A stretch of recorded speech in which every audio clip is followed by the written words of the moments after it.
The brutal murder of 28-year-old Randy Lee Trimble in January 2003 shattered the tranquility of East Pennsboro Township, Pennsylvania. What initially appeared to be a random act of violence, perhaps a home invasion gone terribly wrong, quickly unraveled into a meticulously planned murder-for-hire plot. This harrowing case, driven by a cold desire for financial gain through a life insurance policy, became a stark and enduring testament to betrayal, deceit, and the devastating consequences of hidden motives. Randy Lee Trimble, born on December 15, 1974 in Virginia, was an only child lovingly raised by her single mother. From a young age, Randy displayed a strong inclination towards the arts, playing the flute, participating in school plays, and joining the school band.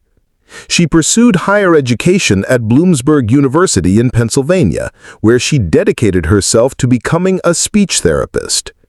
Randy's passion for working with children was profound, and she committed herself fully to her studies, recognizing her mother's immense sacrifices in working multiple jobs to cover tuition. Her diligence paid off when she earned a scholarship that fully funded her graduate program. During her college years, she began a relationship with Brian, and the two married soon after graduation. However, their joyous occasion was overshadowed by heartbreaking news. Just before the wedding, Brian received a diagnosis of multiple sclerosis, a serious degenerative illness. Despite this, Randy remained steadfast, vowing to support him through the progression of his disease. The couple settled in the small town of Camp Hill, where Randy secured a stable position at a local medical center. With her consistent income, they were able to purchase a house, beginning to build a life together. They harbored dreams of starting a family and diligently saved money, anticipating a future where Brian's condition might prevent him from working. To ensure their financial security, Randy even took on a second job, despite already earning a solid income from her full-time position. The day of January 10, 2003 began like any other for 28-year-old Randy. She completed her shift at the hospital around 5 p.m., then headed to her second job for a few hours before finally returning home. Brian, who had finished work earlier, had made plans to meet a friend in a nearby town. He arrived back home around 8 p.m. and immediately sensed that something was amiss. The house was dark, and Randy appeared to be absent. Inside, the home was in disarray, with belongings scattered as if someone had ransacked the place. Brian systematically checked each room, calling out for Randy, but to no avail. His search led him to the garage, where he was met with a heartbreaking sight. Randy lay on the floor in a pool of blood, a strand of Christmas lights wrapped tightly around her neck. He immediately contacted 911, but paramedics could only pronounce her dead at the scene. Police quickly handed Randy's body over to the medical examiner and commenced their meticulous search of the crime scene. However, initial findings offered little in the way of immediate clues. There was no evidence of forced entry, no murder weapon found, and no obvious pointers to a suspect. Forensic teams diligently collected every discernible fingerprint, sending them to the lab with the hope of identifying the assailant. They also noted that some cash and several of Randy's valuables, including a gold diamond ring, were missing, suggesting a robbery. The medical examiner's report delivered a chilling discovery. Randy had been stabbed a brutal 27 times, which proved to be the ultimate cause of death. The examiner also noted that an attempt had been made to strangle her, though it was unsuccessful.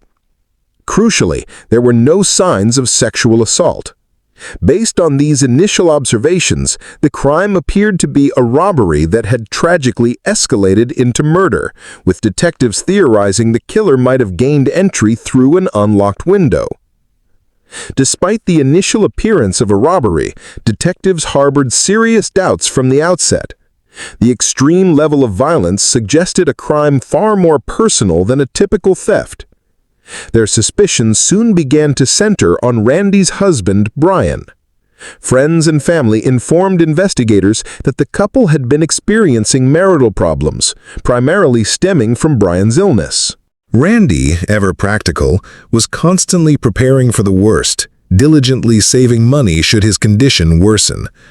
Brian, however, resisted this focus on the future, feeling they shouldn't live in constant survival mode. These differing views often led to arguments, providing detectives with a potential motive. Initially, Brian presented a seemingly solid alibi. The medical examiner estimated Randy's death time around 7:30 p.m., but at that precise moment, Brian was confirmed to be with a friend in a neighboring town, approximately an hour away. Police verified his story, with cafe customers and employees corroborating his presence. Given the time constraints, it seemed impossible for him to have driven home, committed the murder, and returned. Randy's family also stood by him, firmly believing in his innocence. Furthermore, detectives questioned whether Brian, even in the early stages of MS, possessed the physical strength required for such a violent act. With Brian seemingly ruled out, police turned their attention to other avenues, but the stark absence of evidence, no usable fingerprints, no DNA, made progress agonizingly slow. Weeks passed without solid leads, compelling detectives to circle back to Brian, exploring any conceivable way he might have been involved. Brian's behavior following the murder began to raise significant red flags. Shortly after Randy's death, he moved to another town to be closer to his family and started consistently missing work.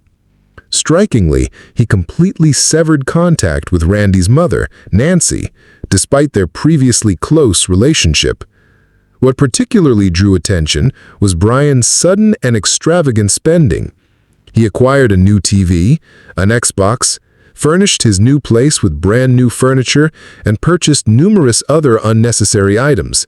When friends questioned this lavish spending, Brian dismissively attributed it to grieving being expensive and mentioned impending insurance payouts for the stolen jewelry and Randy's death, claiming he was using their joint savings in the interim. While alarming, these actions in isolation were insufficient as long as his alibi remained intact. Detectives, undeterred, dug deeper, interviewing Brian's co-workers in the IT department of an insurance company. One colleague revealed that Brian had frequently complained about Randy's perceived controlling nature, especially concerning their finances, and his frustration at feeling unable to live his own life. Just weeks before Randy's death, he had even discussed filing for divorce, only to abruptly change his mind, insisting everything was fine. The colleague also suggested speaking with Blaine Norris, another IT co-worker who was notably close to Brian. The two shared a bond over video games and horror movies, with Blaine even having written a script for a low-budget, Blair Witch-style film he aspired to make, a project Brian enthusiastically supported.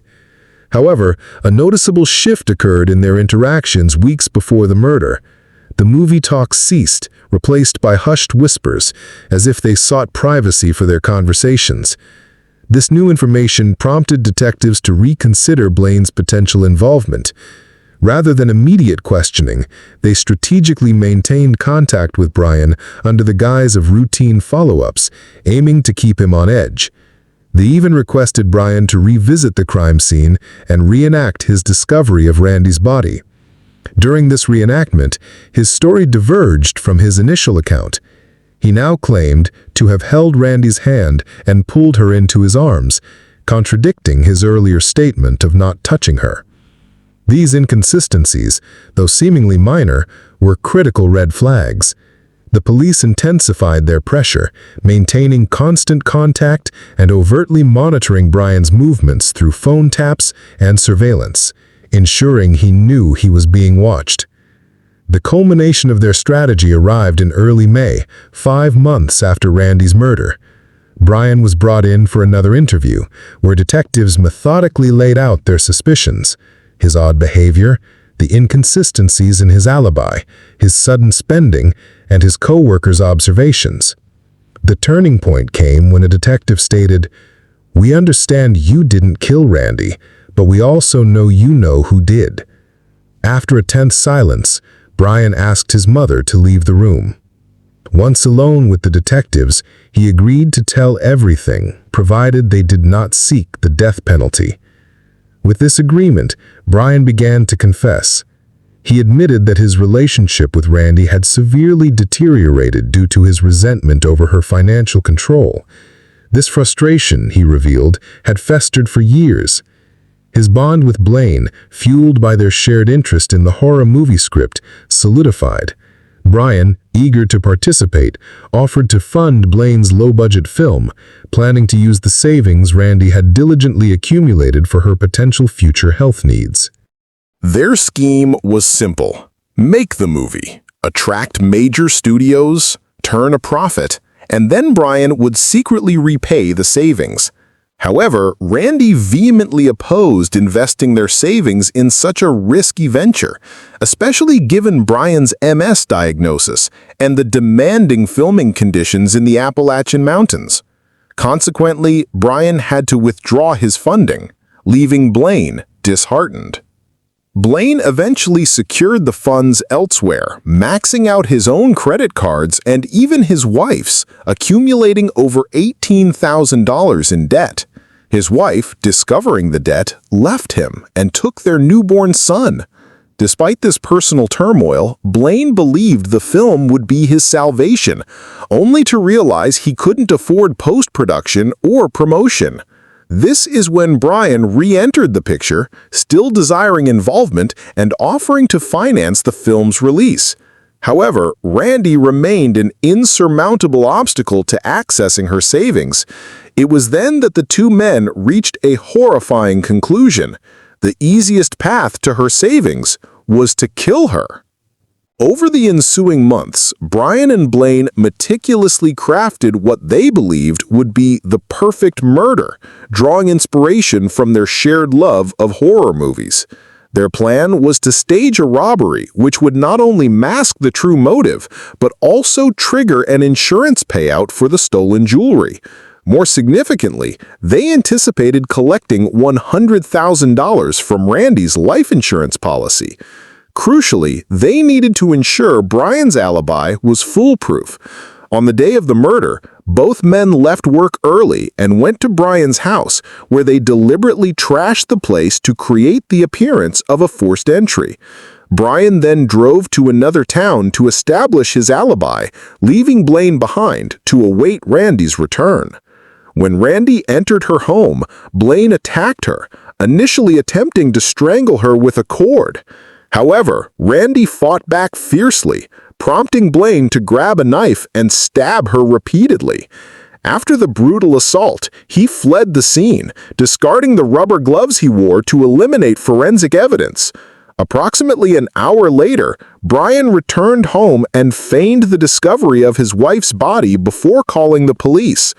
Brian chillingly admitted to detectives that when Blaine graphically recounted the murder a few days later, it made him feel sick.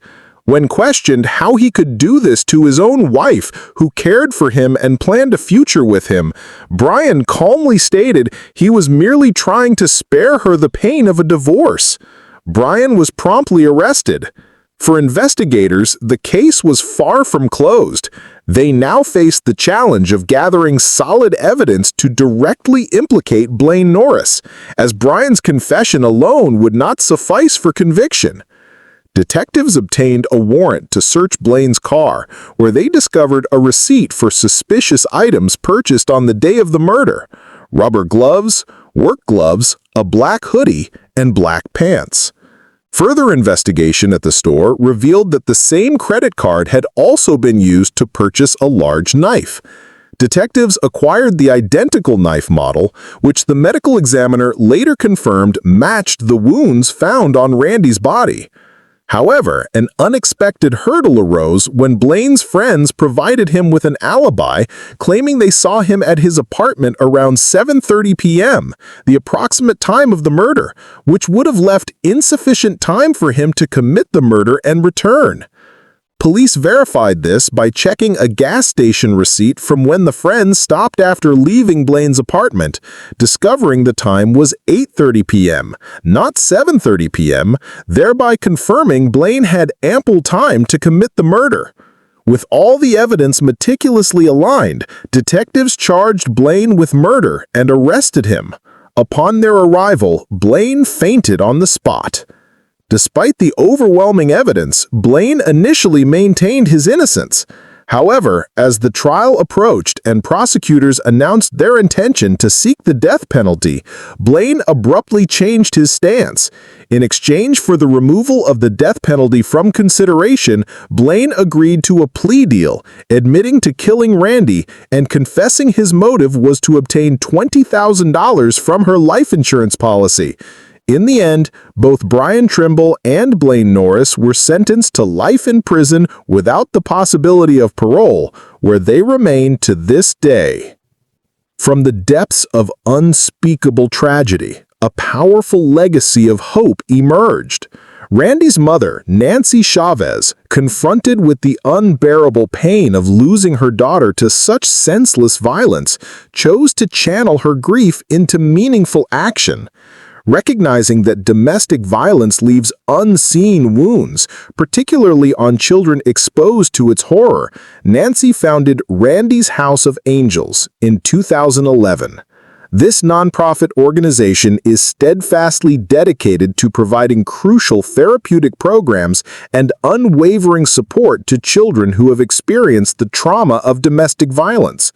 Through a range of carefully designed initiatives, including specialized therapeutic camps, engaging art therapy sessions, and vital psychoeducation, RHOA strives to intervene in the cycle of violence, fostering healing, resilience, and a renewed sense of safety for these young, vulnerable survivors. Nancy Chavez has since become an impassioned and tireless advocate, ensuring that Randy's tragic story is not merely a tale of a life cut short, but a powerful catalyst for positive change and an enduring beacon of hope for countless others impacted by the pervasive shadow of domestic violence. The Randy Trimble case thus stands as a profound and enduring testament to the destructive power of greed and deception, yet simultaneously highlights how unimaginable loss can be transformed into a potent force for good, shaping a lasting legacy of support and advocacy for those who need it most. On a quiet Tuesday afternoon, the 10th of February, 2009, the residents of Ridgewood, Queens, New York were going about their daily routines when their tranquility was shattered. Around 2:15 p.m., the New York Police Department received a distress call from a concerned neighbor. The caller reported hearing unusual sounds, resembling a struggle, from a nearby two-story house located at 2031 Green Avenue Street. Upon arrival, a New York Police Department officer repeatedly tried to gain entry, calling out to the resident, but received no response. Forcing entry through a first-floor window, the officer was met with a gruesome scene. Lying face down in a pool of his own blood was 64-year-old Rosario Prestigiacomo. The initial assessment revealed he had been viciously stabbed an astonishing 16 times in the neck, torso, face, and limbs. The attack was so brutal that Prestigiacomo's blood was splattered across the walls of his home, transforming the residence into a bloody butcher shop. An alarming amount of blood was also present in the hallway, signaling a violent struggle. A secure perimeter was immediately established, restricting access to authorized personnel only.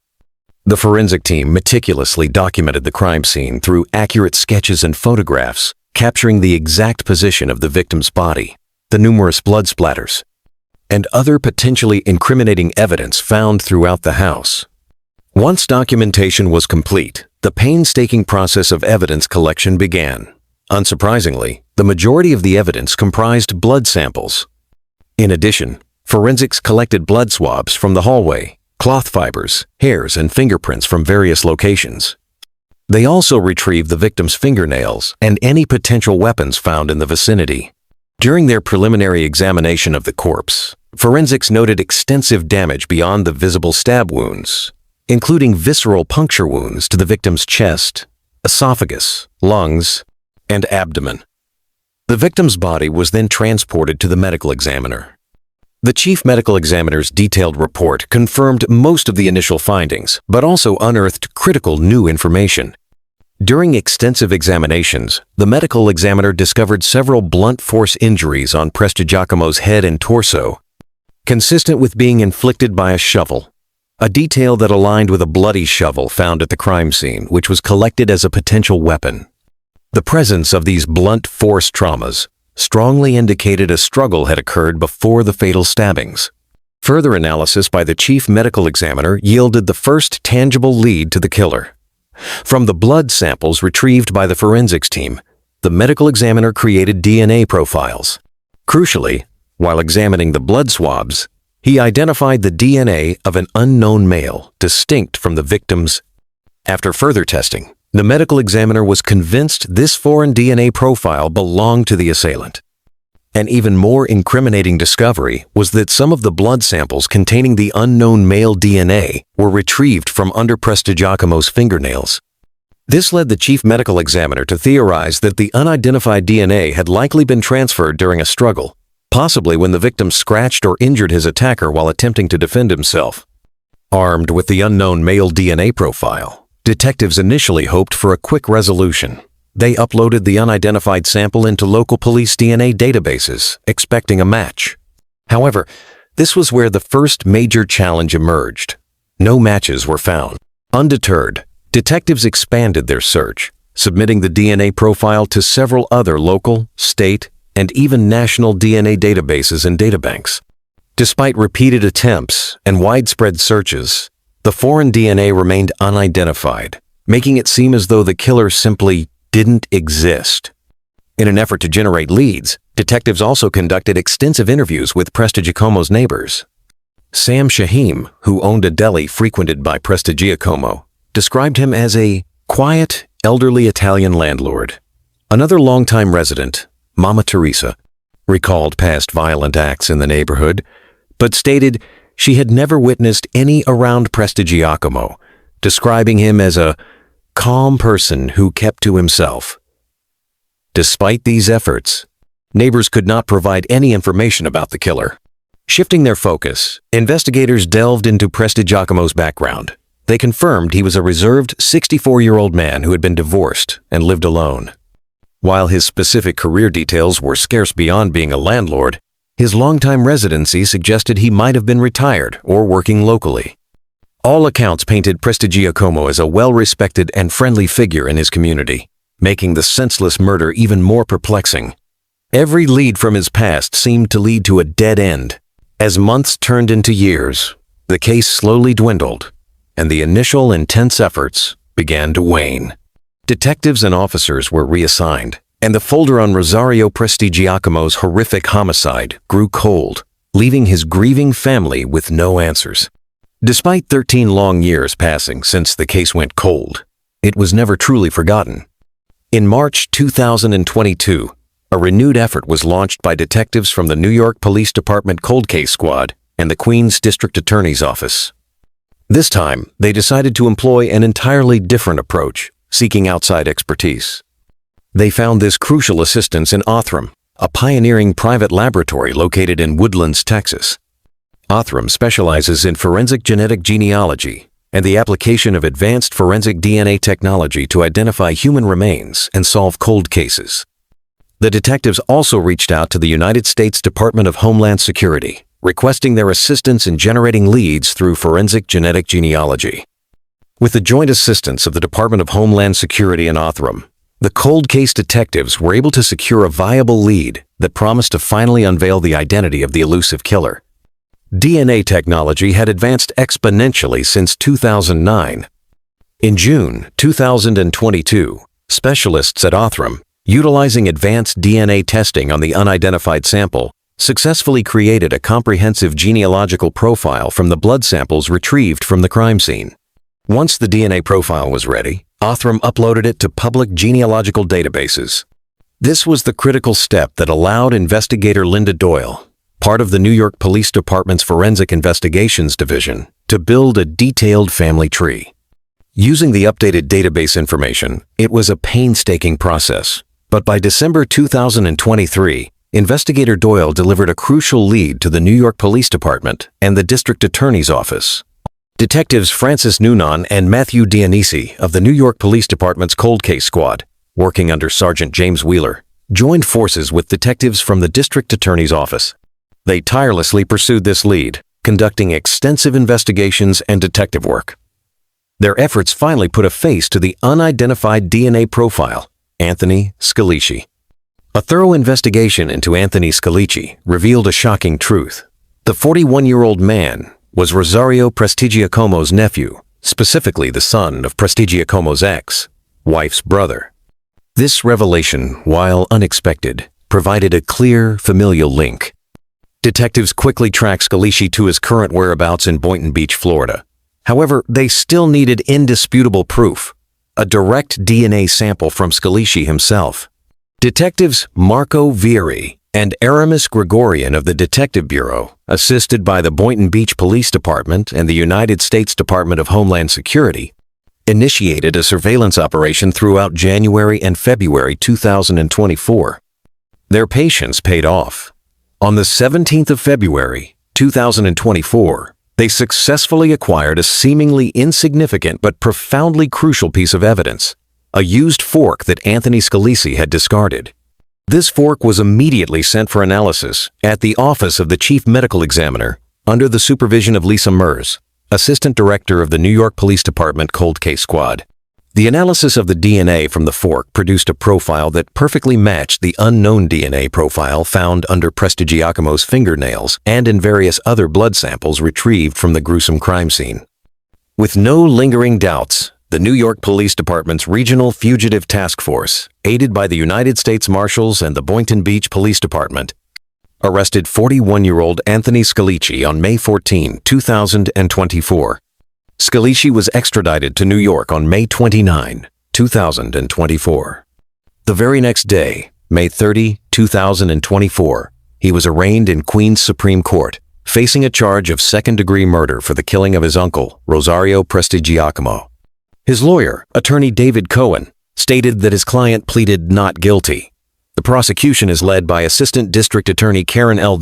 Ross, Chief of the Cold Case Unit and Deputy Bureau Chief of the Homicide Bureau, assisted by Assistant District Attorney Veronica Proto. Justice Kenneth Holder, who presided over the arraignment, scheduled Scalici's next court appearance for the 8th of July, 2024. Anthony Scalici is currently being held at Rikers Island and faces up to 25 years to life in prison if convicted. Queens District Attorney Melinda Katz, present at the arraignment, emphasized the dedication of her cold case unit. "I formed a cold case unit to bring closure to grieving families and seek justice on behalf of victims. This case is an example of the perseverance and determination of the investigators on this and every cold case, and highlights the successful partnership formed between my office and the New York Police Department Cold Case Squad. Defendants should not be able to evade justice no matter how much time has passed." While the motive behind Rosario Prestigiacomo's tragic murder remains elusive to investigators, his family has expressed profound relief and gratitude for the resolution. The victim's daughter, Rosa Adele, tearfully stated, "It's a real big shock. All this time he was right beneath us and we didn't know it. Nobody had the right to kill my father. What Scalici did was disgusting. He should live a life of torment. I can't forget it. It's a bad dream. And we want to wake up and have my dad back." Rosario's brother, Vincenzo Prestigiacomo, also extended his thanks to the relentless investigators. The family hopes this resolution will bring some much-needed closure, even in the absence of a clear motive. The identification of Rosario Prestigiacomo's murderer through forensic genetic genealogy marks a monumental moment for law enforcement. It is the first time this advanced technology has been used to identify a suspect in a New York City homicide, setting a powerful precedent for how future cold cases will be tackled. This scientific breakthrough demonstrates that even after years of seemingly insurmountable obstacles, justice can still be achieved, offering renewed hope for countless other families waiting for answers.